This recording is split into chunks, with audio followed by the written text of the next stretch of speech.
We, the jury, in the above entitled matter as to count 1, unintentional second-degree murder while committing a felony, find the defendant guilty. Relief and release in the streets of Minneapolis. Reaction in the moments after former Minneapolis police officer Derek Chauvin was found guilty in the killing of George Floyd. The jury deliberated for about 10 hours over the course of 2 days after weeks of wrenching testimony. And the verdict comes 330 days after George Floyd died. Last May, Chauvin knelt on his neck for more than 9 minutes. Today, jurors, 5 men and 7 women, found Chauvin guilty on all counts: second-degree unintentional murder, third-degree murder, and second-degree manslaughter. Sentencing will be in 8 weeks. Reaction to this verdict touching communities around the country, including here in Atlanta. Our Hope For joins us from downtown Atlanta, where people are gathering tonight under a mural of George Floyd. Yeah, that's right. This was put together pretty quickly as that verdict came in, and no one was really expecting it here today. When some of the activists out here were texting me earlier today, and they were saying that we're going to put together a march. We really don't know what's going to happen with the verdict, but we do want to know that no matter what the verdict happens to be, that we are going to march in solidarity tonight. And so they've started to gather here. They've been making signs for the last couple of hours, and you see some of these signs around here.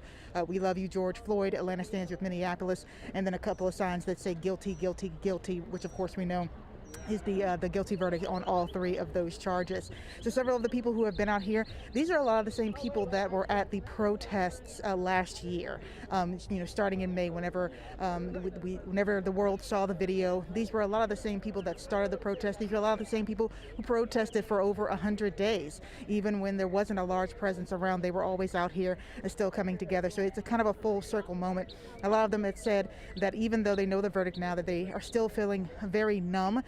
They are celebrating a little bit that there is justice for George Floyd, but at the same time, they're also saying that it shouldn't have to be justice because George Floyd should still be here. I was able to talk to Atlanta attorney and activist Gerald Griggs, who helped organize this here today.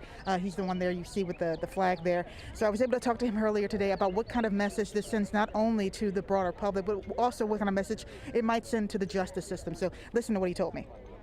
It sends a message to the rest of the DAs around the country that it's time to start trying these cases, not just sending them to grand juries and hoping, but actually getting an indictment and then trying it full term to a jury that will speak the truth. Here in Atlanta, there are 97 cases that are open. It's time to start presenting those cases and trying those cases once court opens back up, whether that's Rayshard Brooks or Jamarian Robinson or Jimmy Atchison or Vincent Truitt, because there is a George Floyd in every town, and it's time for the justice system to understand that.